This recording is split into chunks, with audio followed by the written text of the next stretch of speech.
So, next discussion natin, yung vertical stress caused by a strip load with finite width and infinite length. Una, bago tayo mag-proceed sa discussion na to, papakita ko, i-explain ko muna kung ano ibig sabihin ng title natin. Sabi niya, vertical stress caused by a vertical strip load. Pag sinabing vertical strip load, sabi dito finite width, di ba? Meron kang finite width and infinite length. So, ginagamit itong vertical strip load kapag hindi pumasa sa criteria ng point load and line load. Di ba meron tayong criteria? Yung tinatawag natin Z is greater than 3B and L greater than 5B and C greater than 3B. Meron din tayong criteria sa point load na Z equals greater than 3B din. Kailangan daw yung load, yung point load, Z is greater than 3B para masabi natin na point load yung isang load.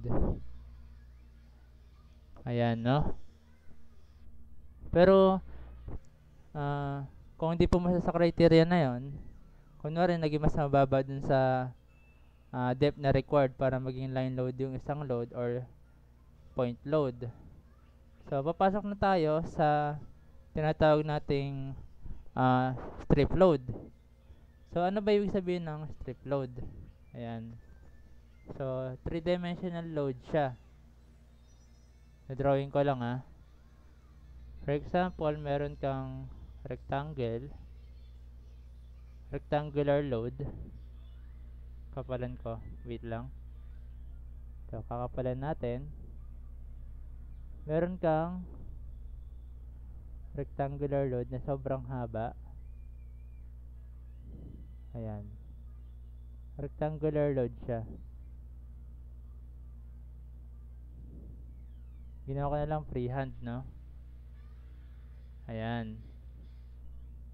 Meron tayong strip load. Ayan. Walang katapusan tong length na to. Itong length na to is infinite or walang katapusan. Ibig sabihin, kung lumagpas ka sa 5B, ito kasi yung B natin Ayan, 5 times B. Pag lumate ka sa 5 times B, i-treat mo na to as infinite. Ay, hindi. I-treat mo na kasi siya Wait lang. Sabi kasi dito, di ba? Pwede mo siyang i-treat as line load kung yung depth natin is greater than 3B. Kung lumit tayo sa 3B, magiging strip load na siya. Kahit masunod niya pa yung criteria na to. Ayan. Kaya kapag yung Z mo lumit ng 3B, i-consider na natin yung load as strip load. Balikan natin, yung figure. Ayan. Itong load na to, magiging strip load na siya. Yung length natin, approaching infinity, so parang line load pa din, yung labas niya. Pero sa pagkakataon na yan, yung line load, nagkaroon pa siya ng multiple of line loads, kaya naging strip load. With finite width na B. Ayan, di ba? Meron siyang finite width na B. Ibig sabihin, merong saktong sukat yung B. Yung L naman, walang katapusan. Parang sa dams, di ba sobrang haba ng dams na kino-cover? Kaya nag-consider tayo ng 1 meter strip. Ito naman, yung load natin, magiging strip na siya. So, kung magka-consider tayo ng dx dito, or 1 unit line load, ayan, dx. Gagawin ko yan as dx. Yung width niya, dx. Tapos, yung height niya, q. Yung height nito is q. Or yung magnitude ng strip load natin. Ayan. Dire-diretso ko ito hanggang sa dulo. Ito yung kanyang strip. Ayan. So, nag-consider ako ng 1 strip. 1 strip line load. Kung sa point load kasi 'di ba? Kunwari, meron tayong line load, no? Or uniformly distributed load. Meron tayong uniform load. Ayan. Yung point load natin na isa, magko-consider tayo ng isang load. Ayan, dx. Yung height niya, q pa din. Ayan. From 0 to infinity. Kaya dito sa slide natin,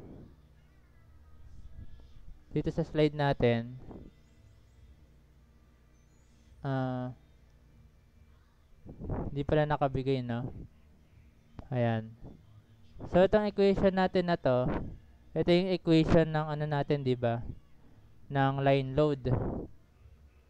Nung in-integrate natin ng point load, pagka-integrate natin sa point load, yung naging value ng delta, wait lang naglolo ko yung drawing tablet ko. Ayan. Delta sigma z is equal to, ayan, 2q over pi. Multiply natin yan sa z cube over x squared z squared, z cube over x squared plus z squared squared. Yan ang formula natin sa line load, di ba? Nung in-integrate natin yung value or yung formula ng point load from 0 to infinity, ito yung kinalabasan niyang formula, which is the formula for the line load. Di ba ganyan? So, babalik tayo sa paint. Once na in-integrate ko to,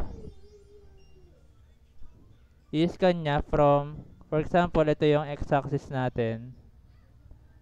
And ito pala yung z-axis natin, and ito yung x-axis natin. Ito yung z-axis. Ayan. Para maintindihan nyo, tinready ko. Itong point na to is negative b over 2.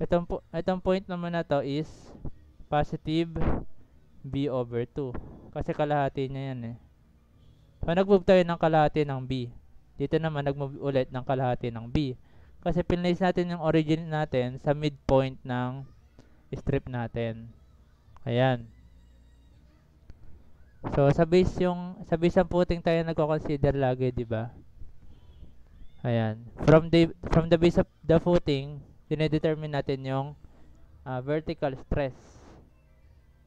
Ayan. So, itong delta sigma z na to, magkakaroon tayo ng differential delta sigma z. Ayan, delta sigma z. So, kung kakonsider natin ng point dito, ayan. Kung kakonsider natin ng point dyan,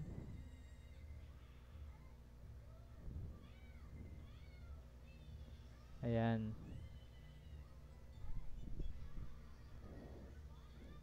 So, yung value na to is, wait lang, dito na lang sa, para mas maintindihan natin. From that point, yung distance niya sa dr is x minus r. Ibig sabihin, with respect to r natin siya i-integrate. Ayan. So, with respect to r, itong dx na to, magiging dr na to. dr. Ito naman, brain ko lang to. So, differential delta sigma z is equal to integral of, so integrate natin to from negative b over 2 to positive b over 2. 2q over pi multiply sa z cube over x minus r squared plus z squared squared. So, dr to dr. dr din to. Ayan. Itong x natin, magiging constant na yan. Kasi, in-integrate natin itong whole equation into in terms of r. Ibig sabihin, from dr hanggang dun sa point na kina-consider natin, x minus r yan. Itong length kasi na to from the origin is r. Ayan, r yan. Pag muna naman sa origin hanggang dun sa point natin is x. Yan, x yan. Kaya pagdating dito is naging x minus r na. Parang nangyari dito sa slide natin. Itong distance na to from dr hanggang dun sa point na kina-consider natin is x minus r. Ayan. Kung i-integrate natin to, makakuha tayo ng sobrang habang formula. Ito yung kakalabasan niya. Ayan. Ito yung kakalabasan niya. Kung saan, gagamit tayo ng radians kapag ginagamit natin ng formula na to. Tapos, pag nasabi na natin yung delta sigma z and delta sigma x, kung gusto natin makuha yung delta y, delta sigma y, ang gagawin lang natin is, kagaya ng ginawa natin kanina, delta sigma z plus delta sigma x multiply to Poisson's ratio of the soil material. Ayan. So, sabi dito, if x falls between negative b over 2 to b over 2, ibig lang niya sabihin, kunwari, ito yung negative b over 2 kasi ito yung positive b over 2. Kung yung point mo nag-fall sa gitna niyan, kunwari nandito o kaya nandito, yung value daw ng delta mo ay ng lambda equals 1. Otherwise, kung lumabas naman dyan, yung value ng lambda mo is 0. Ibig sabihin, mag-add tayo ng lambda pi kapag yung value ng x mo nag-falls sa gitna or sa loob ng footing. Ayan. Kapag nandito sa gitna, nasa loob ng dalawang limit na yan, ibig sabihin, magdadagdag tayo ng pi. Tapos, meron tayo mas simple na solusyon ng equation 9.2.12. Itong equation na to. Dapat 9.2.11 yun. Nagkamali ako. 9.2.11 can be simplified based on the figure above to form equation 9.2.14. Ayan. So, kukunin lang natin ng value ng beta in radians. Ito yung beta. Tapos, itong delta, lowercase delta, kukunin din natin, which is this one. Which leads to the same answer nung equation natin sa taas. Ayan. Meron tayong alternative solution using isobars. Ito. We can obtain an approximate solution by using pre-plotted solutions called isobars. Ayan. Kung mapapansin natin, basahin ko lang yung paragraph sa slide natin. Sabi dito, look at how deep the stress are affected by the load at depths of 5B. Nasaan yung 5B? 1B, 2B, 3B, 4B, 5B. Ito, 5B. Nandito yung 5B natin. The soil still feels about 13% of the applied load. So how deep we need to go as design engineers are still remain practical. Ayan. So, meron kasi tayong depth ng significant stress na tinatawag or zone of significant stress. So, nasaan yon? Kung mapapansin natin, no, yung 5B,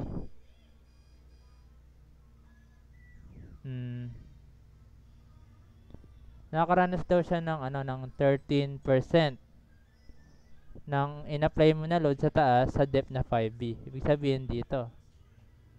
Ayan. Kung maglalagay tayo ng isa pang isobar dito sa depth na 5B,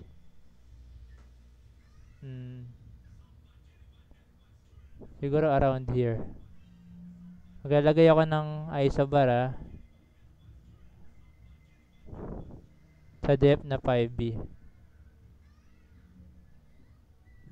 Ayan. Ito yung isobar ko. Pasensya na, medyo yung drawing tablet. Ayan. So yung value niya almost 0.13 ng applied load. Ayan, hanggang doon. Yung value ng isobar natin is 0.13. Ayan. So 13% daw yung naranasan niyang stress sa depth na 5B. Sa center ng footing natin, no? Take note. So depending daw on the importance of the project. So in the zone of significant stress natin na tinatawag, nandito yung pinaka-critical stress na may feel ng ating soil. Kaya most of geotechnical design engineers nagko-consider sila ng zone of significant stress. So nasan yon? It is where the delta sigma C is greater than 0.2 to 0.1 Q between 3B to 7B. Nasaan ba yung 3B? Ito, 0.2 tsaka 0.1. Ibig sabihin, itong part na to, ayan, yung part na yan, kinukulayan ko.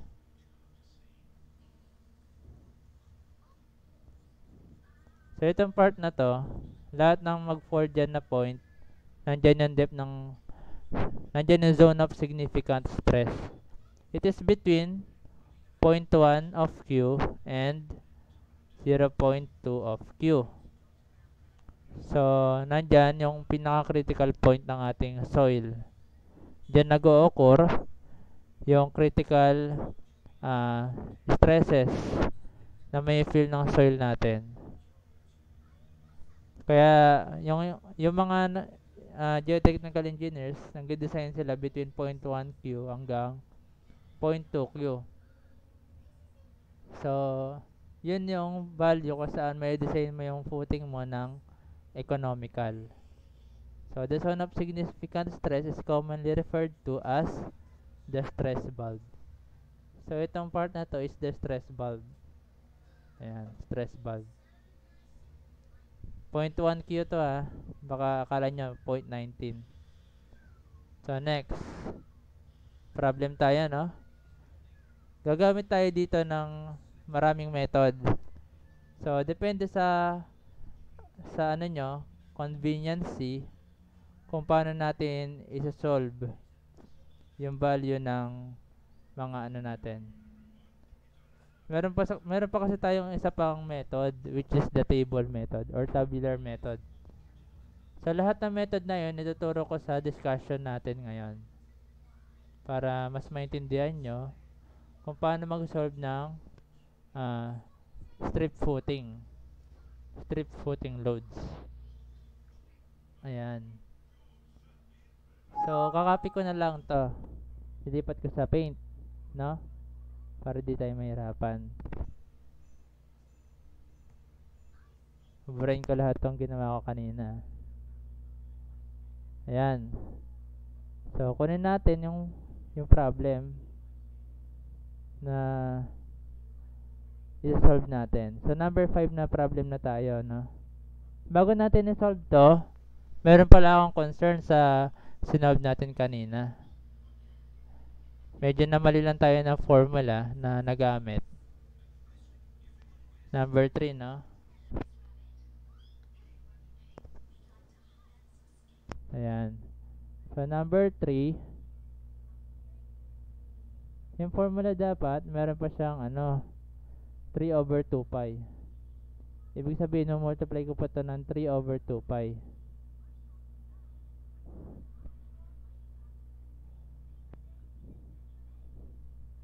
Ayan, multiply pa natin ito ng 3 over 2 pi. 3 over 2 pi, which is equal to, kunin ko yung calculator. Mas ganda yung yung 991 ES plus. Yan.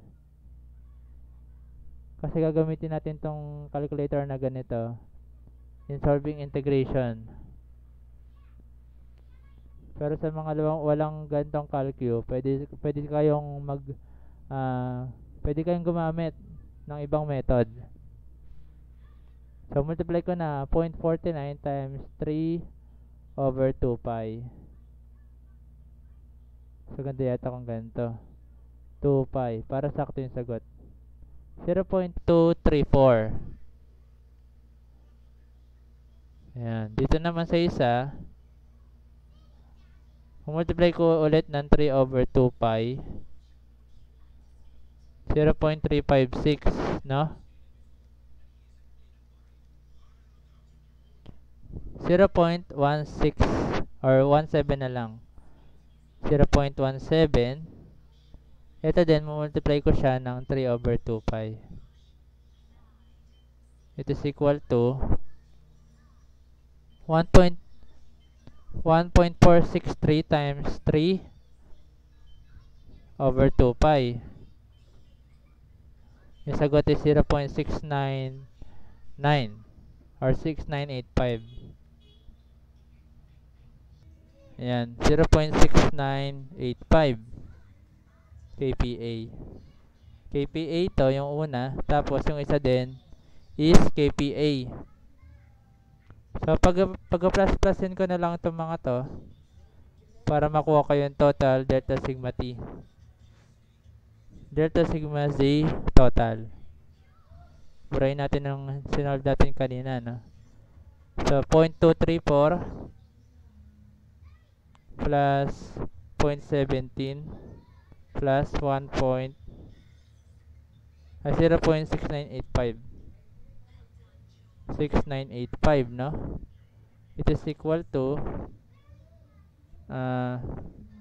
plus 0.17 plus 0.234. 1.103 kPa. Ayan. So, yun ang final answer. 1.103 kilopascal. So, next problem, yung strip load na natin. Number 5. So, save ko lang tatas number 5. 5. Yan. Control A ko,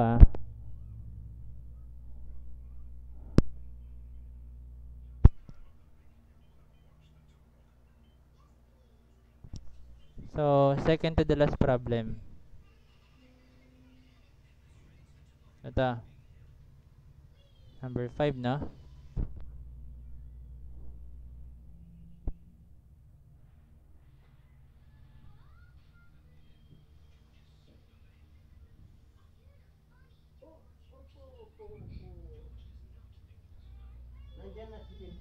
Malaba.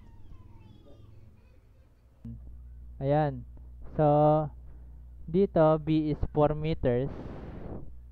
Q is 100 kPa. For point A, Z equals 1 meter and X equals 1 meter. So, X 1 meter. Kung 1 meter yung X, Tapos yung Z niya 1 meter din. Dito banda. Ayan. 1 meter yung Z, tapos 1 meter. Dito banda, yung A. X is 1 meter. Tapos yung Z natin, 1 meter din. So, determine the vertical stress delta sigma Z at A. So, paano natin i-determine? Ayan. Sa una, so using integration muna tayo, no?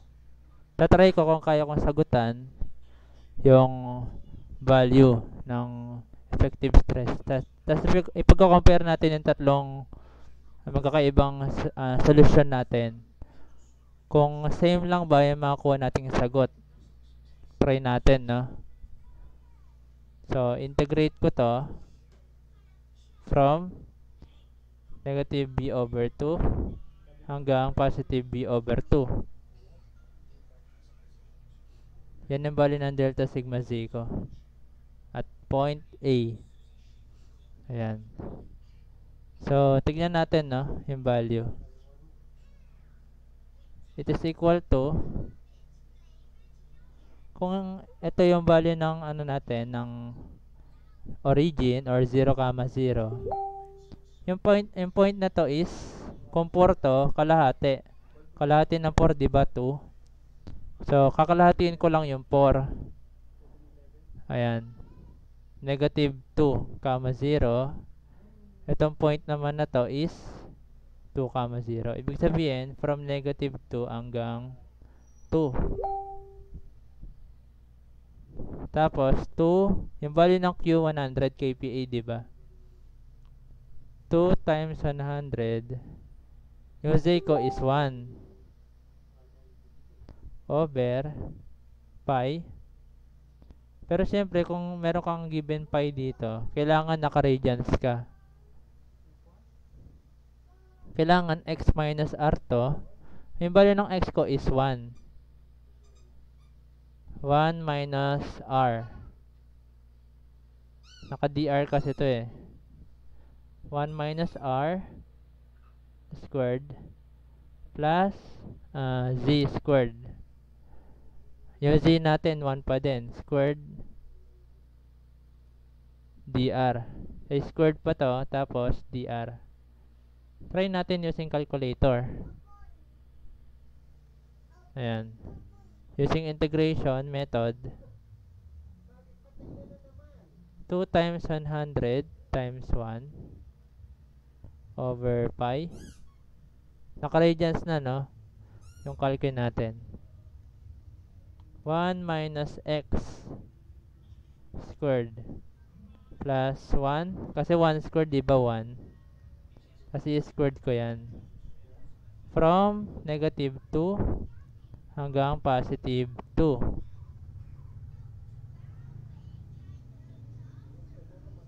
.22 kPa.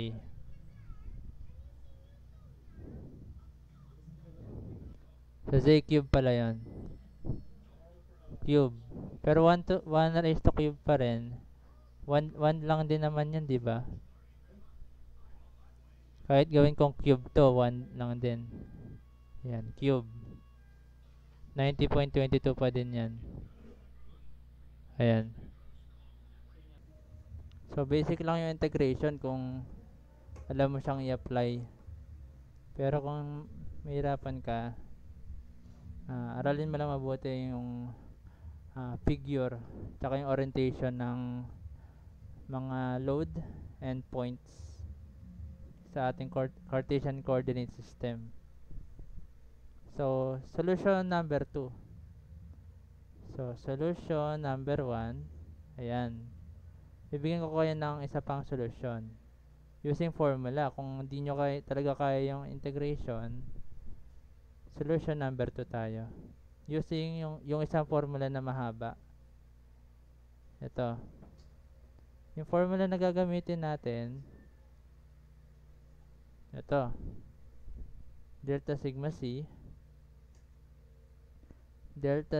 c is equal to q over pi. Multiply natin yan sa saan? Tan negative 1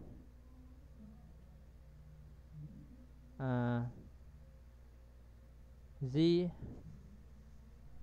over x minus b over 2, tapos minus tan negative 1 z over x plus b over 2, tapos plus bj multiply natin yan sa x squared minus z squared minus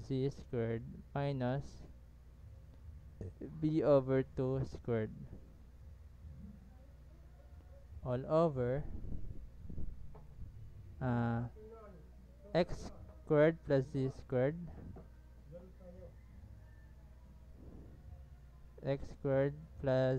z squared minus b over 2 squared. Ano pa yung isang term? Plus b squared z squared. Ang haba, no? b squared c squared plus pi lambda pi. Ayan. Yung value ng lambda natin magiging 1 na. Bakit 1? Kasi yung point natin nasa loob ng strip load natin. Pag nasa labas, wala na yan. 0 na to. Or makakancel na itong term na to. Try natin mag-substitute. It is equal to 100 over pi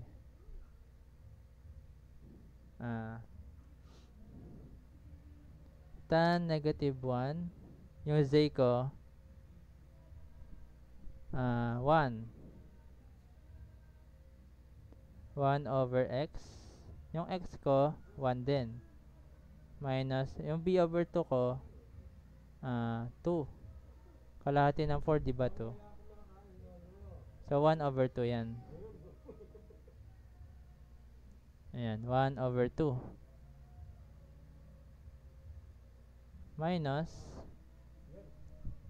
tan negative 1 of 1 over 1 plus 2 plus yung b ko 4.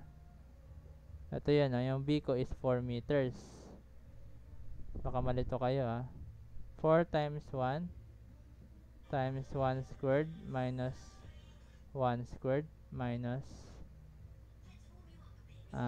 b over 2. 4 over 2 squared over 1 squared plus 1 squared minus b over 2 squared plus pi. Multiply natin plus natin yung denominator sa 4 squared 1 squared plus pi. Ayan. It is equal to ito muna ang term yung kunin natin. 100 over pi. Simplify natin. Baka kasi malito tayo Shift tan of 1. Tas 1 minus 2 is negative 1. Over negative 1. Negative pi over 4. Shift store A. So, negative pi over 4 minus, kung gagawin kong positive yun, shift tan of 1 over 3. 0.321 0.32 0.322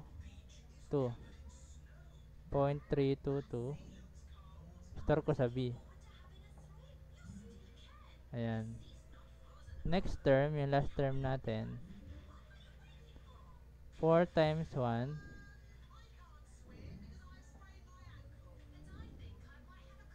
1 squared minus 1 squared, di ba wala na to?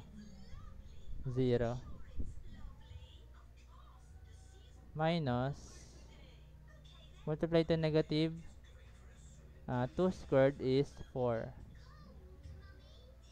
Over 1 plus 1 is 2.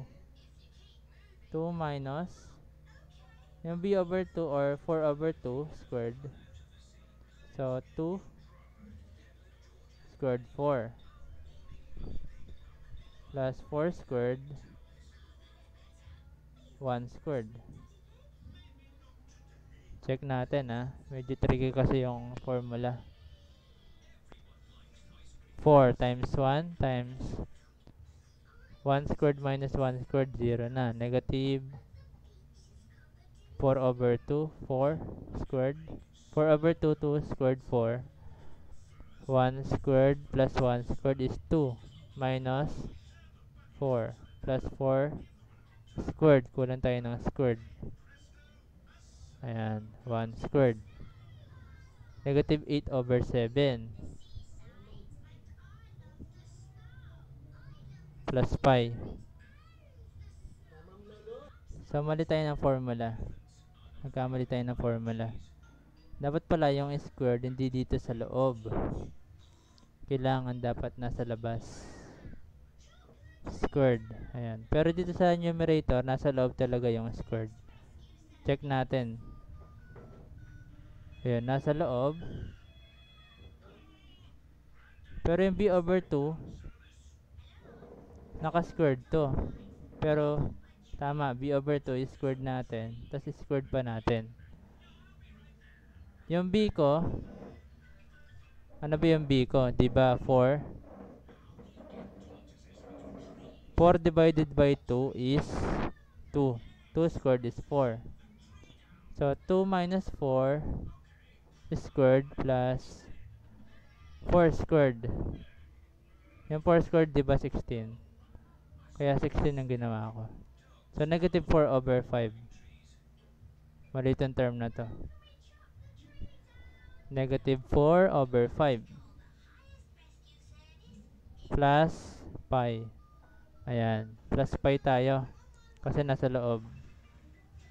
It is equal to itong term na to, store ko sa C. Ayan. Alpha A ko, negative pi over 4. Alpha B, negative 0.322. Alpha C, negative 4 over 5. So, pag-plus-plus ko yung tatlo, plus B, plus C, plus pi, times 100 over pi. So, ulitin natin. Alpha A ko is negative pi over 4. Alpha B is 0.32. So, alpha B, alpha C, negative 4 over 5. So, tama tong sign nito, yung in-store ko kanina. Ayan. So, tama tong mga sign nito, pero lang sa B. So, alpha A minus alpha B dapat. Plus alpha C. Plus pi. Yung sagot niyan ay 1.23. So, alam ko na yung mali natin. Careful lang tayo lagi sa signs. Negative 4 over 5 to. Ibig sabihin, alpha A minus alpha B minus alpha C plus pi. Try natin. Alpha A minus alpha B minus alpha C plus pi. Ayan, 2.83 times 100 over pi. Answer times 100 over pi, 90.22. 90.22 kilopascal, which is the same dun sa integration method natin. Kung masipag tayo mag-memorize ng formula, pwede rin itong solution number 2. Tatry ko naman solution number 3. Sol number 3. Ayan. Tatry ko kung kaya kong palabasin na, pero di ko ma-promise na mapalabas natin. Sa pagkakataon na to, di ba ganyan? Gagawa ko ng line hanggang doon sa point. Tapos, line din hanggang doon sa dulo. Ayan. Yung load natin na nag-a-act dito, di ba dito sa figure, yung load with respect dito sa line na to, yun ang delta. Dito naman, try natin kung ito yung magiging delta. Tapos, yung beta ko, yung line na to, saka yung line na yun. Ibig sabihin itong kabuuan. Itong kabuuan, ito yung value ng beta ko. So, ipo-project ko or gagawa ko ng blow-off ng figure para mas lalo nating maintindihan. Ayan. So, ito na. Ito yung blow off ng figure natin. Ayan.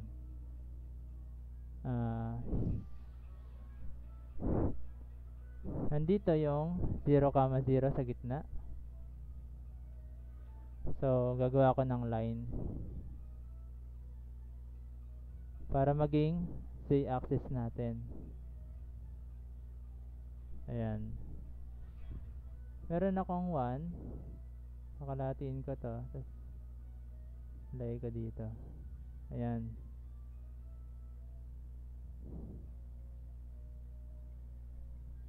So, gagawa na lang ako ng line.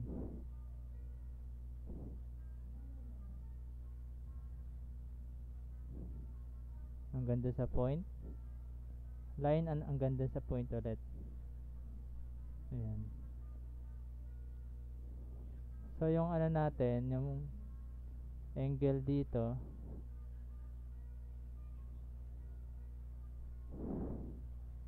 ito kasi, yung sukat nito ay 1 meter. Tapos, yung sukat nito is 1 meter din. Ayan, yan ang load. Nandito yung stress natin, delta sigma z. Ayan, yung angle dito, para makuha mo, ito kasi 2 meters to. 2 meters, bawasan mo ng 1 meter, and nandito is 1 meter. Kung ipa-project natin to doon sa taas, 1 meter din to. Makakuha na natin ang angle dito. So, shift tan of 1/1 or shift tan of 1 in radians. So, pi/4. So, yung value ng delta ko is, gawin ko na lang black or blue. Delta is pi/4. Or, gawin ko na lang ng tan negative 1 1/1. It is equal to pi/4. Ngayon, ang beta naman kukunin ko. Beta is equal to, yung sukat nito hanggang doon is 3 meters. Try lang to mga master di pa ako sure kung tama yung makakuha ko. 3 meters. Yung makakuha nating angle dito, i-add na lang natin sa delta para makuha yung kabuuang value ng beta. Ayan, 3 meters, tapos yung height na to 1 meters. Yung angle dito para makuha, shift tan of 3/1. It is equal to Shift tan of 3. 1.249. 1.249.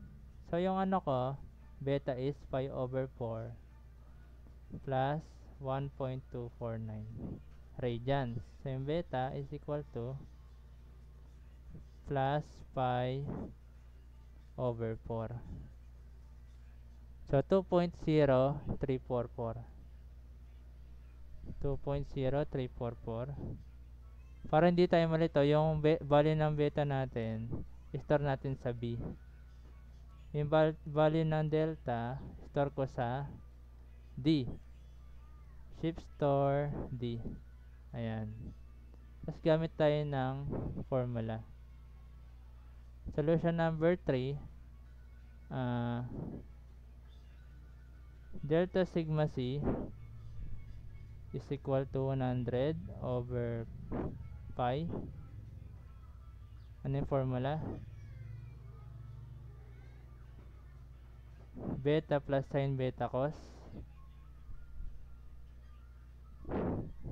Yung general formula muna yung sulat ko. Q over Z multiply to beta plus sin beta cosine of beta plus 2 delta. Beta plus 2 delta. Ayan.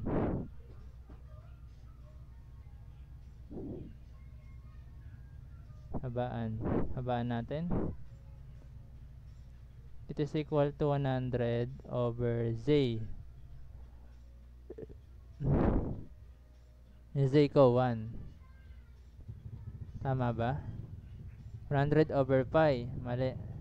So, pi dapat. 100 over pi. Yung beta ko 2.0344. 2.0344 plus sine of 2.0344 cosine of 2.0344 0 plus 2 delta. Ano yung delta? Pi over 4, diba? So, cancel. 2 na lang. Ayan. It is equal to, try natin sa calcu. 100 over pi. Multiply natin sa beta. Alpha b plus sine alpha b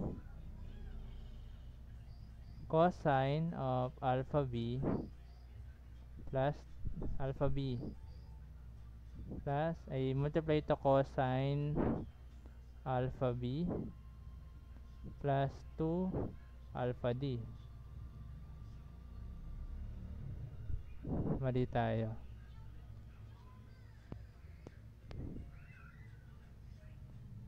Siguro sa sine. Yun, dapat minus.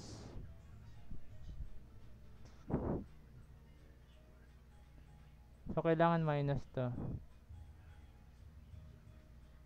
Kung mag-minus ako, try ko muna ng plus to. Tapos, minus. Minus b. Tama. So, dapat negative to. Pero, kung mag-minus b ako dito, babalik na naman sa dati. Kung gagawin ko minus din tong b na to, ganyan na. Negative na. Ayan.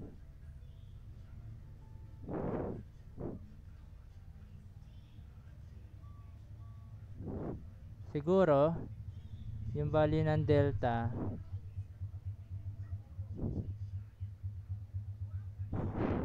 di ba ganyan yung value ng delta? Try natin yung delta, gawin natin negative. Since nasa loob.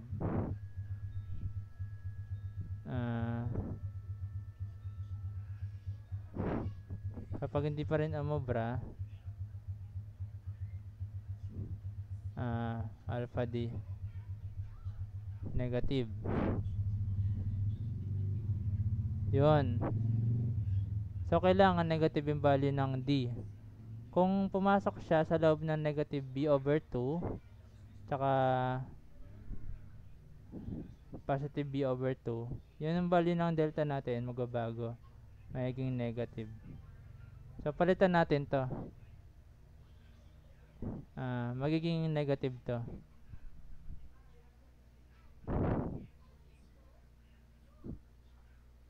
So, 2 times negative pi over 4. Ayan. So, mas madali itong formula na to, diba? Kakalabasan, 90.22. 90.22 kPa. Same lang, no? Next, gamit naman tayo ng table.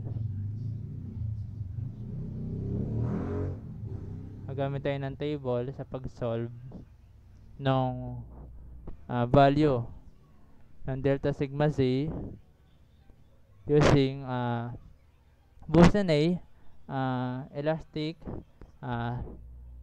or ang tawag doon? Influence factor. Boussinet influence factor or IB. Ayan. So, ito na, no? Ilalagay muna ako ng line. Ayan. Yan yung line na ginawa ko. So, solution number, ano na tayo? 4. Solution number 4. Ayan. Solution number 4, no?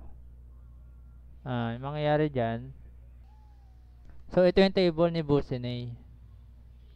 Meron siyang 2x over b tsaka 2z over b. So, kailangan natin i-solve yung 2x over b tsaka 2z over b. So, paano natin gagawin yun? So, yan. Solution number 4. 2z over b is equal to 2 times 1 over 4. Yung sagot dito, 0.5. Diba 1/2 or 0.5? So, 2x over b, ano ba yan? Over b is equal to 2 times 1 ulit over 4 equals 0.5. Kasi yung x tsaka z natin parehas lang, diba? Ito. So, 2x over b, 0.5. 2z over b, hanapin natin ng 0.5. So, tatapat siya sa dito. 0.902. Ito na yung value ng ating delta sigma z over q. So, delta sigma z over q. Wait lang. From table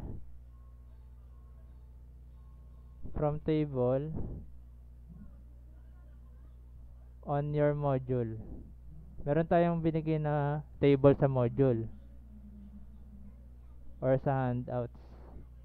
Nandito yung table. Tignan nyo dito yung table na nilagay ko. Nandito rin yan. Ayan 0.5, 0.5, 0.902. Parang dito. 0.902. Mas malinaw kasi dito. Kay sabok ni Brahadas. So, delta sigma z over q is 0.902. So, multiply ko na lang ito ng q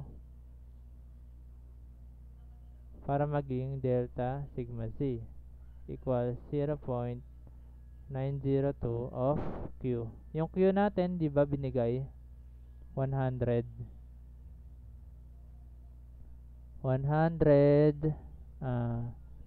kilopascal. Ito. delta sigma z is equal to 0.902 times 100. It is equal to 0.902 times 100 equals 90.2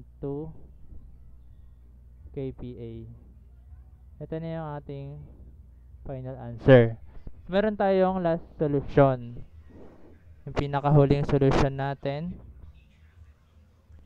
Pero bago ang lahat, what if yung yung nasolve natin 2x over b nasa gitna ng 0.4 and 0.5.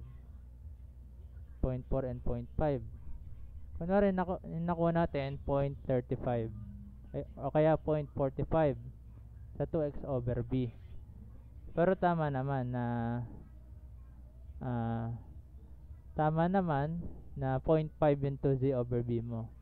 Nagkataon lang na 0.4 to 0.5. So, tuturo ko din kung paano. So, you can use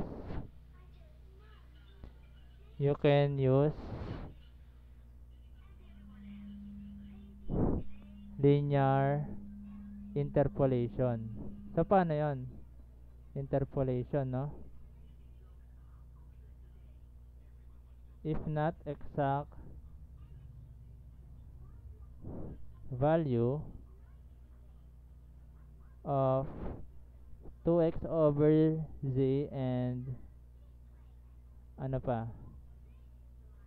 2x over b and 2z over b were solved. For example, ayan. Lagyan ko na example kunwari yung na-solve natin 2x over b is 0.45. 2x over b is 0.45 and 2z over b is 0.5 pa din. Ayan. So, gagamit tayo ng linear interpolation. Tuturuan ko kayo kung paano. So, gagawa tayo ng table. Between 0.4 and 0.5, 0.4, 0.5. Tapos, 0.5. So, i-move ko to. Lalagay ko sa gitna 0.45. Ayan. Gagawa tayo ng table.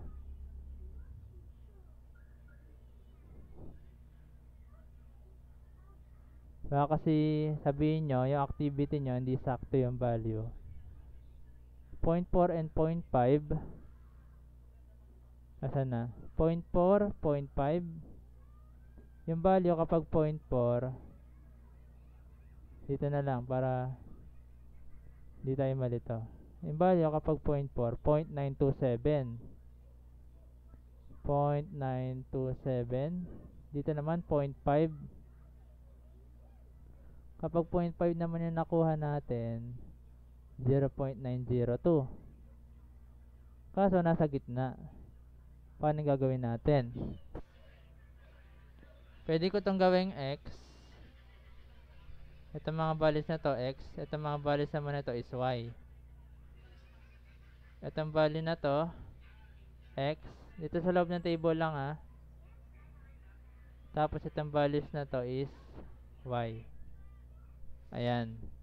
So, gagamit tayo ng calculator. Using calculator 991 AES plus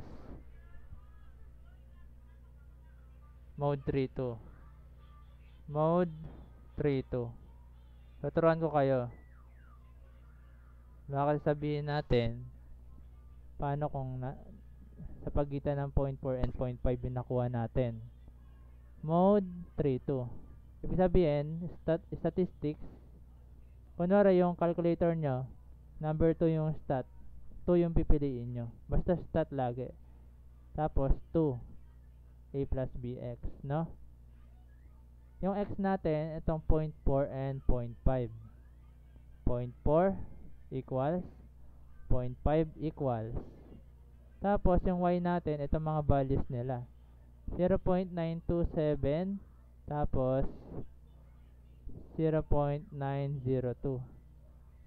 equals. Tapos AC. Ayan. Ang gagawin natin, since values ng y yung hinahanap natin, corresponding to x value of 0.45, type natin ng 0.45. Multiply natin sa y hat. Shift 1, ano ba yung 1? Stat, diba? Pag sinip stat mo, lalabas to. Type sum, regression, data, variance, and mean and max.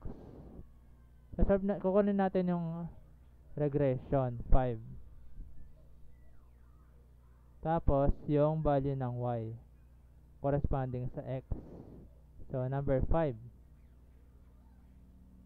Wala pala dapat multiply. Ganyan lang. 0.45 of y hat. 0.9145. Therefore, yung value ng ng delta sigma z over q equals 0.9145. In case na hindi nagsakto yung yung value ng 2z over b natin, mag-interpolate na naman tayo. So, bali mag-interpolate tayo ng tatlong beses. Nag-interpolate tayo between dito. Mag-interpolate tayo between dito. Pag na-interpolate natin yan, mag-interpolate naman tayo between, kunwari, 0.5 and 0.6. Mag-interpolate tayo pa ganon. Tapos yung nakuha nating value, i-interpolate na naman natin dito. So, I hope na-gets nyo yan. So, solution number 5 na tayo. Solution number 5. Paano ko yung sulat? Dito na lang. So, solution number 5.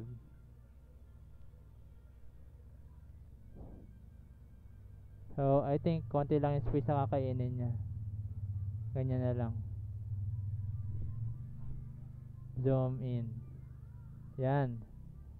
Solution number 5. Home. Solution number 5. Kunin natin yung value nung delta sigma c using isobar. Ayan. I-plot natin kung nasaan yung itong point na to sa isobar natin. So, tignan natin ngayon sa isobar. Paano natin ipa-plot? Hanap tayo ng isobar. Ano ko nilagay ko dito yon? Ito. Kakopy ko lang to Tapos i-paste ko dito. So, kailangan pala talagang lakihan.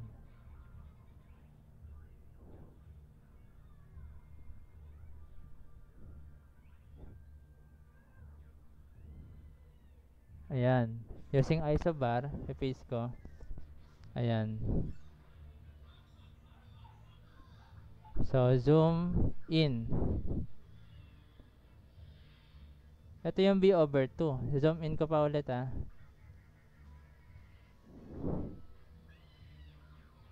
Ito yung b over 2 natin. Ibig kalahati lang. Tapos 1b ko is 4, diba?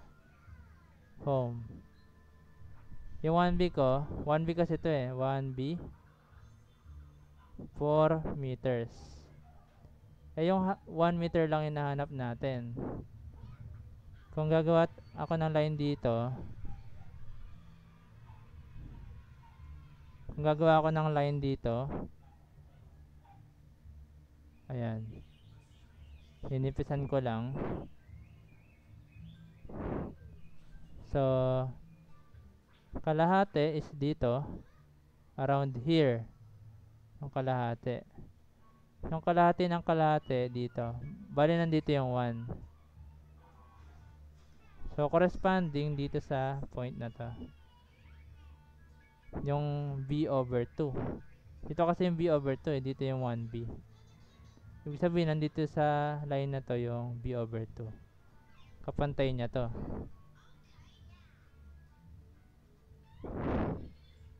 Dito dapat yung b over 2. Ibig sabihin, lagpas yung drawing banda dito. Ibig sabihin, yung kalahati niyan,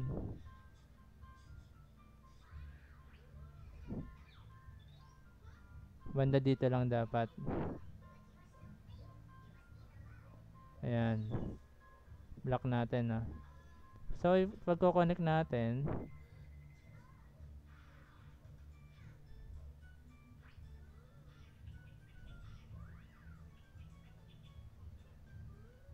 dito sila nagtagpo eh. 0.9, 0.8, 0.7, 0.6, 0.5. Tingnan natin. 0.4, 0.5, 0.6, 0.7, 0.8, 0.9. Dapat lagpas pa dun. So, I think, pag umabot tayo pa atras. Try nga natin.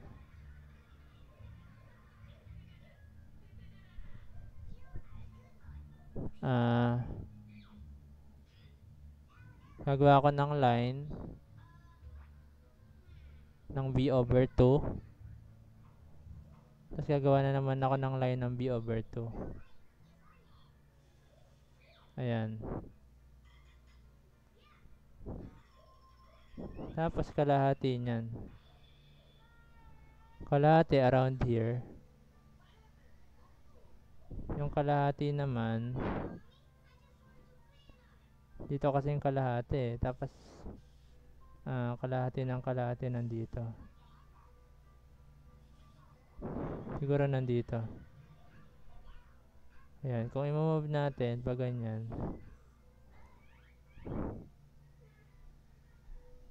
almost nasa 0.9 na. Ayan. So, nandito yan.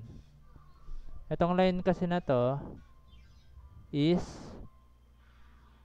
0.9 of Q. Itong line na to 0.8 of Q. Itong line naman na to 0.7 of Q. Ayan. So, nandito tayo sa malapit sa 0.9.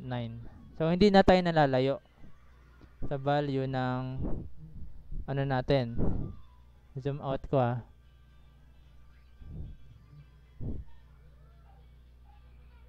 Ayan. Hindi na tayo nalalayo sa value ng ating delta sigma c. So, therefore,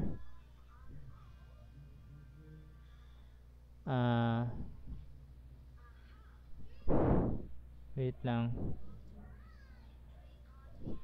Value ng delta sigma z over q equals 0.9, almost 0.902. Tapos delta sigma c equals 0.9 times 100 or 90 kPa. Ito yung value ng ating delta sigma c using isobar. So, hindi nagkakalayo-layo yung mga sagot. Dilitan ko na to. Ayan. Wait lang. Naputol. Zoom out.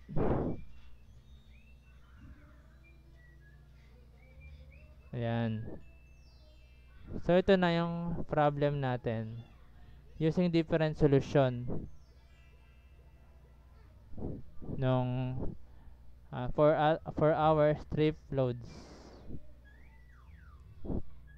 So hanggang dito na lang yung discussion ko. Yung last problem, bibigay ko sa inyo yung solution ng video. Yung video sa YouTube, nandun yung process kung paano niya sinolve. Using isobar chart lang yung value niya. Pero gumamit pa siya nung geostatic stress. Pinagsama niya yung geostatic stress tsaka yung geostatic stress tsaka yung induced stresses. Pinag-add niya.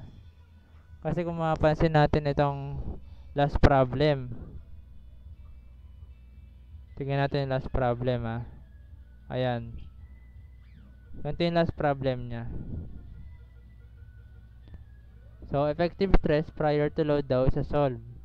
Tapos, induced stresses and effective stress after loading. So, using isobar, ma-solve niya to. Mga mid-height lang kasi to ng kada layer ng lupa. Binigay yung unit weight tsaka water content. Dito, saturated unit weight tsaka submerged unit weight binigay na din. So malay nyo, ganito yung exam nyo. So no one knows, diba? So ganyan natin i-solve yung values. So thank you and God bless. Dito nagtatapos yung ating discussion. So this is the end of chapter 9.2. So sa Tuesday, sa December ba yon? December 8, last discussion, which is the chapter 9.3. So maghanda kayo kasi yung final exam nyo will be on December 11. Ayan. Thank you and God bless. I hope natuto kayo sa discussion natin today. Thank you.